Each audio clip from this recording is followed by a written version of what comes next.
Welcome to Out Loud and In Progress, where real talk lives, healing happens, and no part of the journey gets left behind. I'm Leyah Sunshine, and around here we speak on love, grief, friendship, growth, and everything that life throws in the mix. This podcast ain't about being perfect. It's about being real, messy, magical, and still in motion.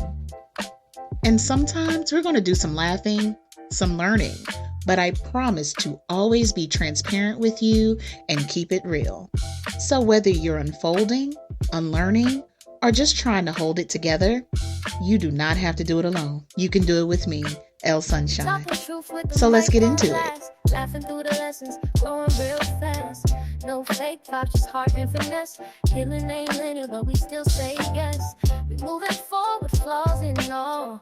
Crying, loving, rising from the fall. This ain't polish, it's process, baby. But we keep showing up, even when it's shaky out. And in progress, talking through the problems and stress. Up to life, we unpacking the stress with good vibes, big laughs, say less. What? Welcome back to another episode of Out Loud and In Progress. And I'm your host, Leyah Sunshine. And around here, we believe that healing can be messy. Growth is absolutely layered.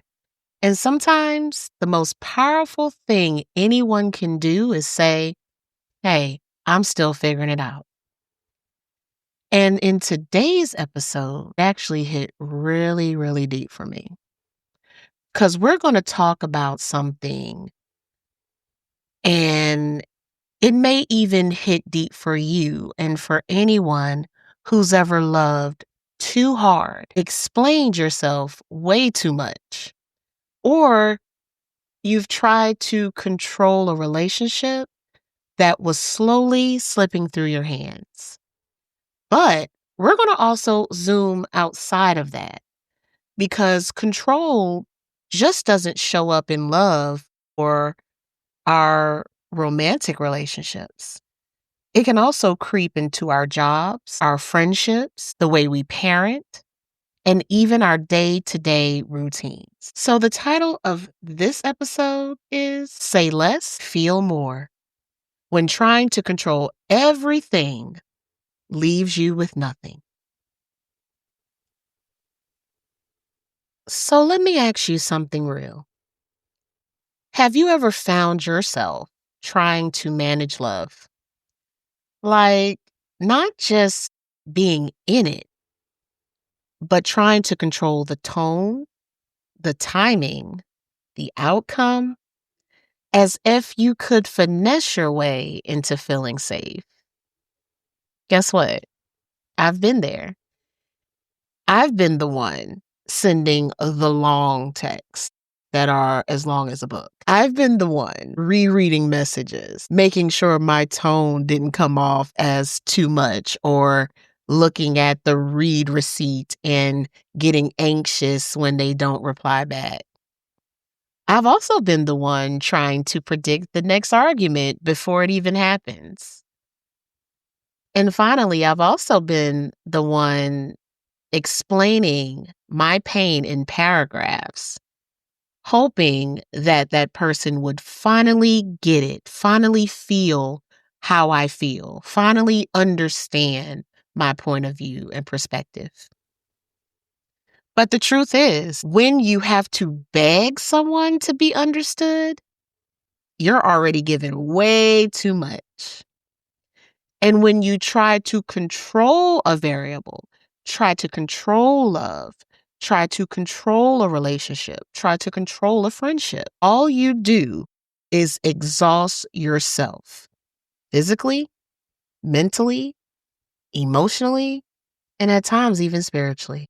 Let's take a minute to talk about control. What is control? And I can only speak on something that I have experienced or continue to experience and try to work through. Control is a response to fear. Fear of being abandoned. Fear of not being enough for something or someone. Fear that if you don't manage every little detail of the program, your life, the situation, that something bad is going to happen. But here's the gag, y'all. Sometimes we mistake over functioning for love or caring because we think if I can just explain this right, they'll stay. If I keep my emotions in check, they won't leave. If I manage how this situation goes, I won't get hurt. But y'all, that's not love. That is labor. And sometimes it can even be intensive labor. That's an emotional project management. And that is also surviving and not thriving in being your best self. And like I said before, I have been here. I have been in this space to where I feel like I have to over explain, because I feel like if I don't, then they don't understand or they won't do it again. Or I felt like I had to keep my emotions in check. I can't be my true, authentic self when it comes down to how I feel, my emotions, just trying to manage everything and keep everything in a little box. And it is absolutely true that that's just surviving. I wasn't being my true, authentic self. I wasn't showing that individual my true, authentic self. So I had to realize that, especially in the relationship love category, that controlling those variables is definitely out of fear. And to be honest with you, controlling those variables in any situation is out of fear.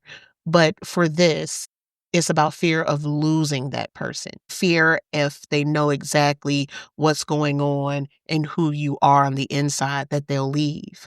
But you have to understand that you cannot control that. You cannot manage that. You have to be who you are and let that shine and let them make the decision on whether or not, hey, I love every aspect of that person. I love the ins and outs of this person. And we can work on everything else together. Even been in a situation where I had to beg to be understood. Please understand. Please do this. Please do that. Do you understand what you did, how you did it? And I felt like I was literally pulling teeth to get them to understand the situation, what we were going through, what was, making it rocky or what was rocking the boat. Again, we should not have to beg to be understood. We should just be able to have that conversation and know that the person that cares about us will work on understanding and vice versa. And I've absolutely sent long book texts. And it's several reasons why. A person can't possibly process all of that. And it almost feels like you're blurbing it out in a manic way, right? Especially via text. When I feel the need that I have to send maybe a very long text, I'll just maybe send a summary and then I'll say, can we talk later about the rest?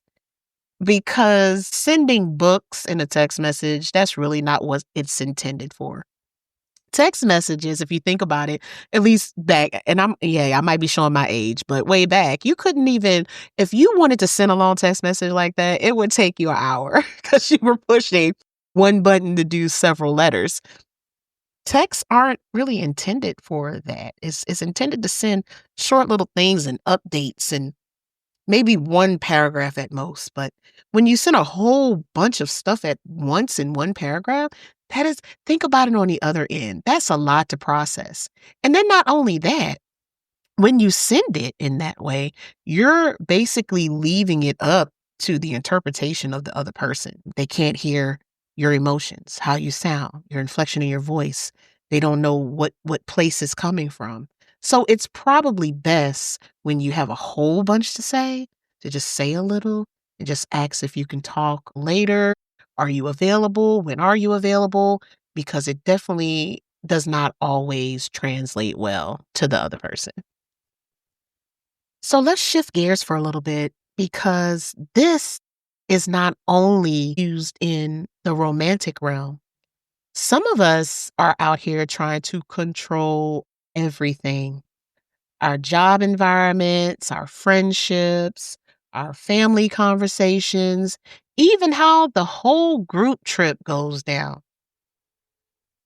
We overplan the meeting so nobody else drops the ball. I have been there for sure. We check in on our friends so much it turns into micromanaging their life. We anticipate problems at work before they even happen and end up carrying stress that isn't even ours.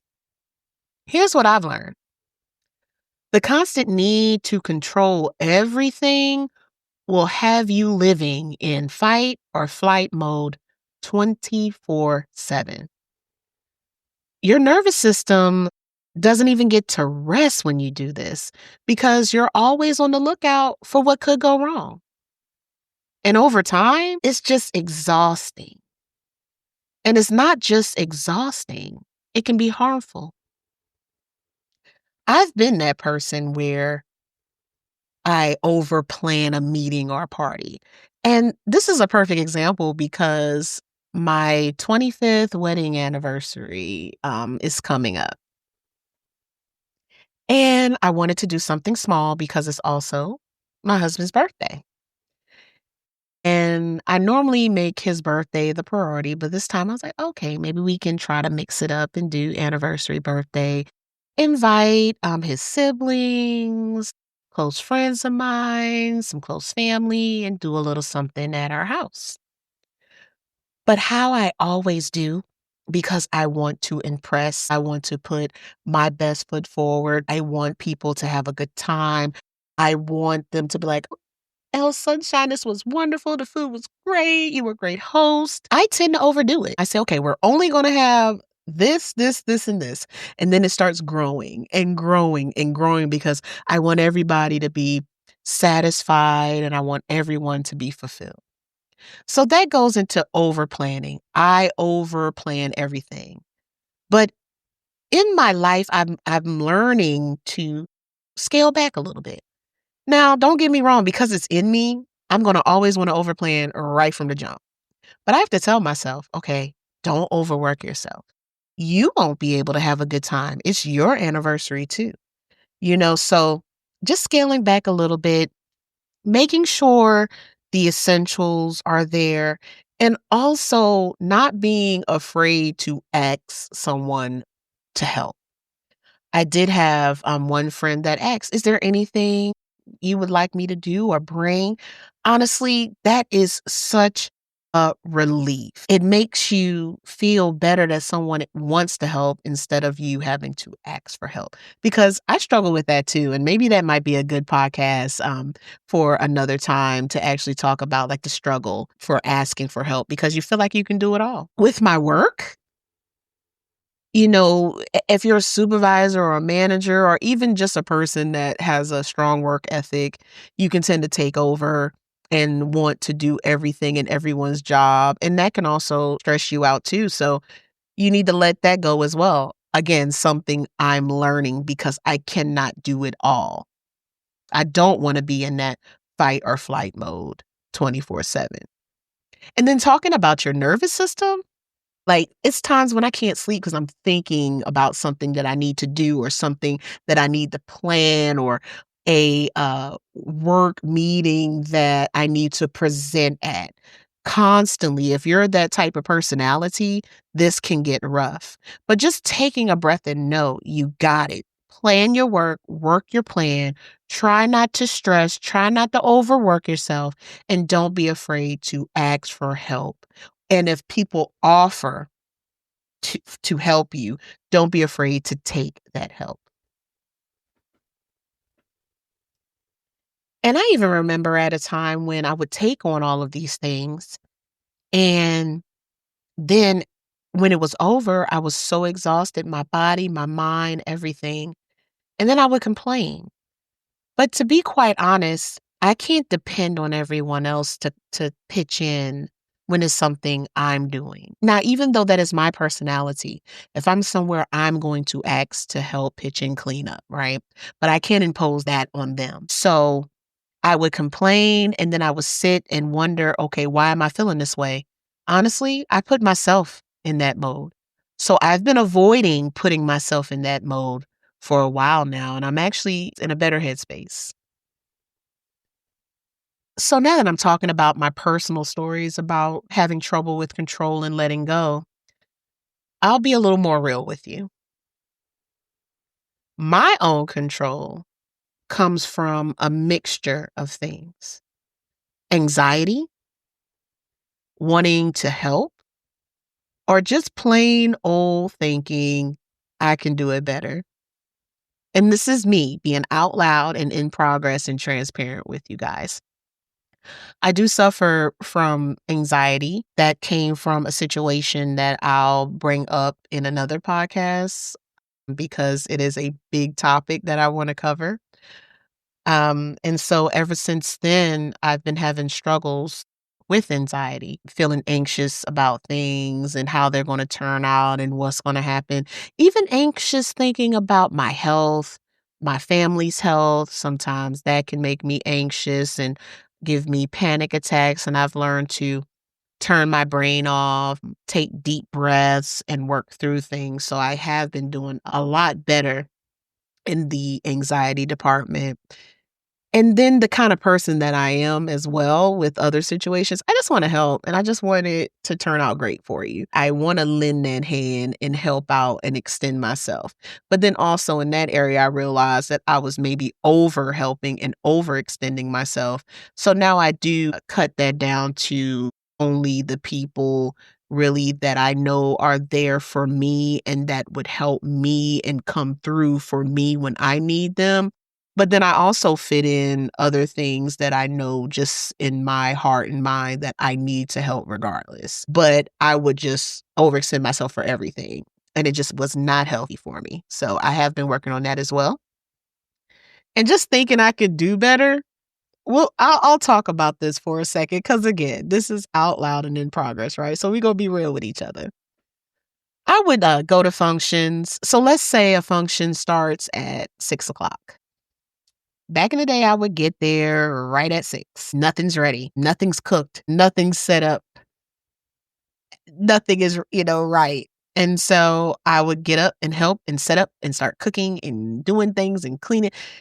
Now that came from my anxiety, but also, right, coming from a place of thinking I can do better. I know now the anxiety part I can't help. So how I remedy the anxiety, if I know it's a person that's normally not prepared or ready at the time they say come, I come later. I'm not a late person, but now I just come later so that I won't feel anxious. Now, if it's coming from a place of, I think I can do better, that hasn't happened in a while because there's a lot of things that I was working on within myself. And so that hasn't come up in a while. But of course, that's not the right mindset of thinking you can do better because everybody has their skills, their skill sets, the way they do things. And just because I may do something different from someone else does not make it necessarily better. That is their way. And if I care about that person, if I'm there in their space or in their home, I should definitely respect the way that they do things. So I have definitely been working on that part. But the anxiety, I just come a little later so I don't feel obligated to want to overexert myself or feel anxious about it. So I told myself these things because, hey, I just wanted to help. But honestly, it was just because I thought my way was the best way, or I thought my suggestions were the best way. I would jump into a work project and just tweak it because I felt like my work was different. And I just caught myself on jumping in on everything. And again, all of these things are just combinations of anxiety, wanting to help and think I can do better. And every situation was different, but I'm definitely working on myself in all of these categories. But here's what I had to face: the belief that I can always do better wasn't just exhausting me, it was quietly sending the message that I didn't trust other people's capabilities in the way they do things. And the truth, like I said before, my way is not always the better way, and I can always learn from others. So I have to give them that space and that opportunity, especially like in my relationship and with my husband. I had to trust him to do those things, carry out those things. And even if he didn't, guess what? It's not the end of the world. We can come together, fix it, and make it better and go on. Again, me being transparent with you guys, just working on these things. And actually, I have been doing such a great job with relinquishing some of the responsibilities that I can, because I can't relinquish them all just based on my family dynamic, the setup, and the situations that we've been through as far as with health and different things. But the things that I can give up, I have, because I've realized that it was stressful and it was weighing on me and it was affecting my health and well-being. So let's talk about control with parenting. This is a good topic because I don't think we talk about how hard it is being a parent. Sometimes we want to act like we're perfect in parenting, but honestly, we're not. And we're scared to say that because we're scared to be judged. But I had to learn this with my kids too about wanting to be in control. As a parent, there's this urge to want to control every step they take, from what they eat, how they handle their problems, the choices they make, because you want to protect them from failing. But then I had to realize that in trying to prevent every mistake, I was also preventing some of their best lessons. Now, sometimes they have to try it their way, right? Even if it's messier, slower, or different than how I would have done it. And when I take a step back, I get to see them grow, get to see them figure things out, build confidence, and become their own person. Now, the moment I started letting others, whether it's coworkers, friends, my own kids, lead in their own way, I not only relieve my own stress, but I also learn new approaches that I've never even thought of. And with my kids, we have conversations. I may present some different options or choices for them and then allow them to use their growing brains to figure out the best solution. Because if I make every decision for them, how will they make them for themselves? And is it being a parent preparing them to be a mature, responsible, competent, well-adjusted adult? Now, don't get me wrong. No matter how hard you may try, sometimes those things may not line up and be a little wacky, and that doesn't make you a bad parent. But at the same time, it is our jobs to make sure that they can deal with the world once they leave from under us. So I had to realize I cannot control everything. I cannot control every variable. It cannot be always the way that I want it. I need to give them a chance, give them a try, give them the opportunity to learn from their mistakes, to grow, to acknowledge things in their own lives. And once I started doing that, and I see them now at 16 and 14 making wonderful decisions for themselves, that makes me absolutely happy because guess what? Once they go, now I know they're okay and now I can live my life, which, by the way, I can't wait. So when I stopped trying to control everything, I created space for collaboration, creativity, trust, and growth to happen in all aspects of my life. So here's a couple of practice tools that I've been working on and how I ease my need for control.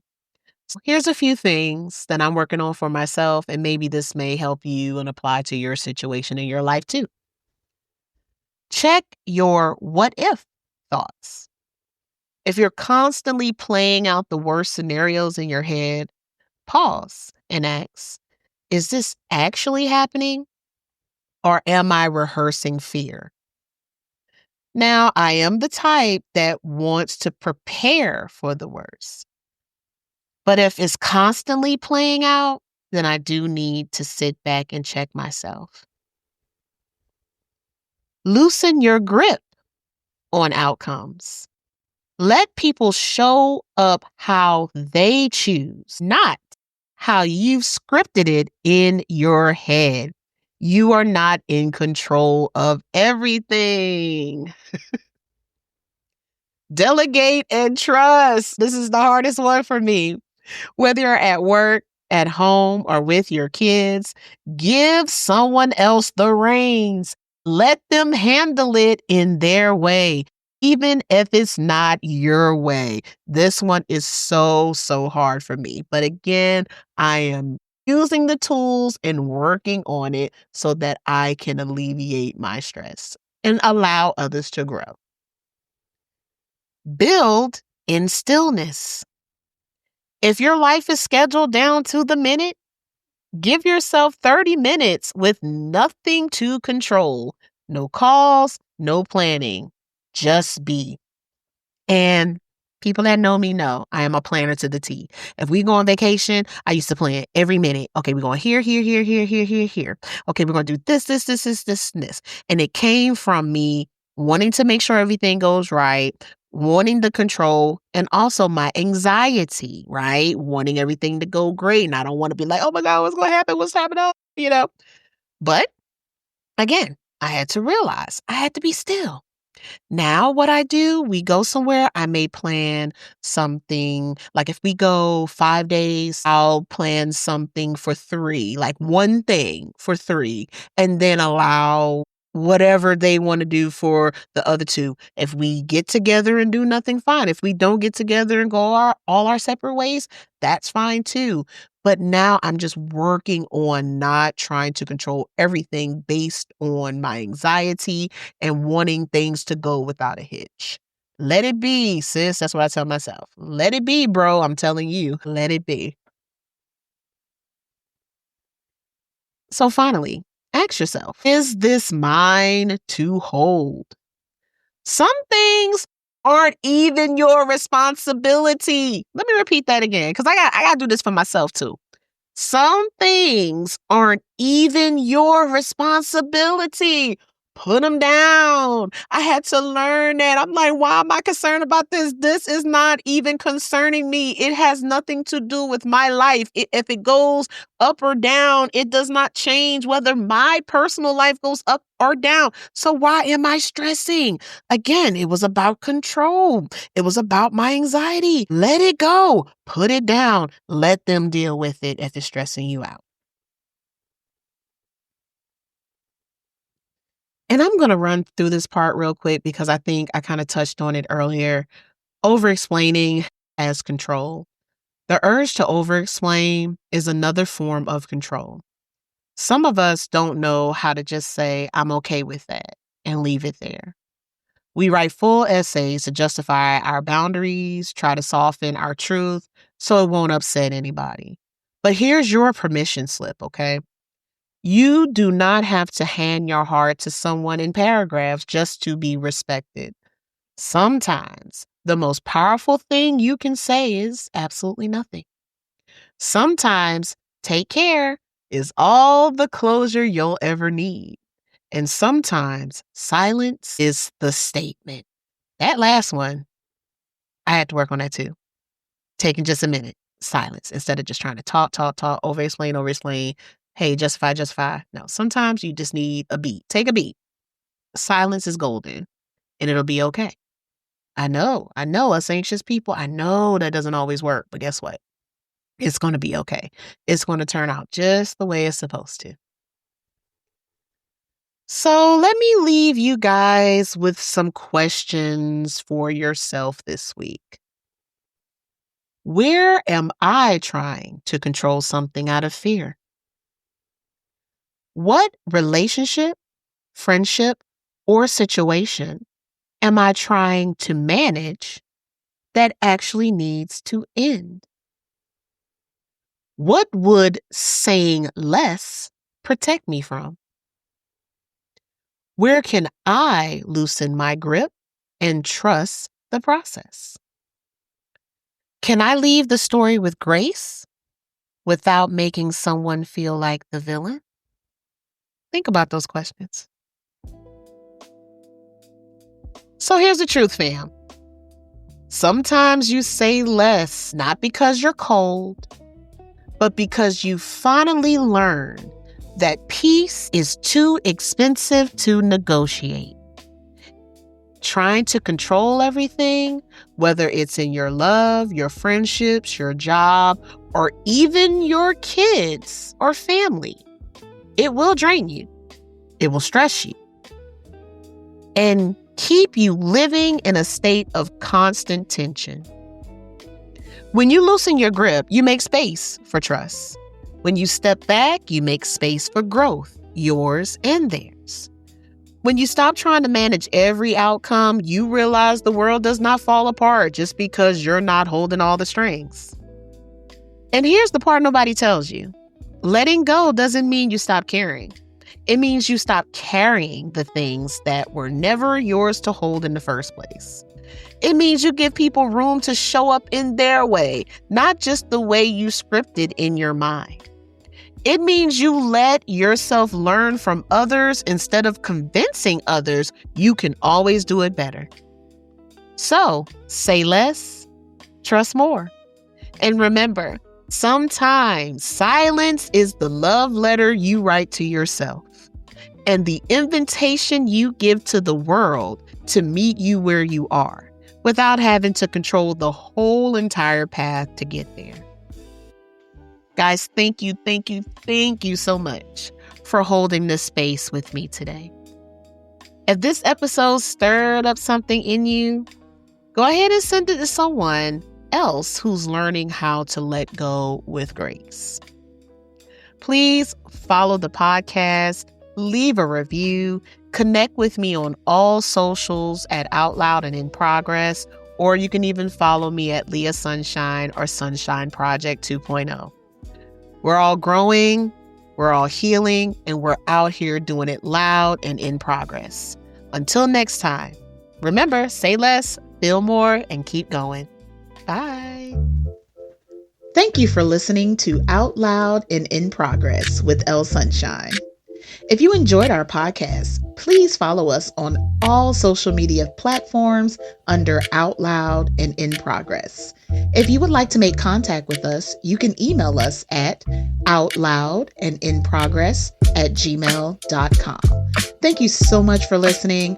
Hope this podcast touched you in some way, shape, or form, and we will see you on the next podcast.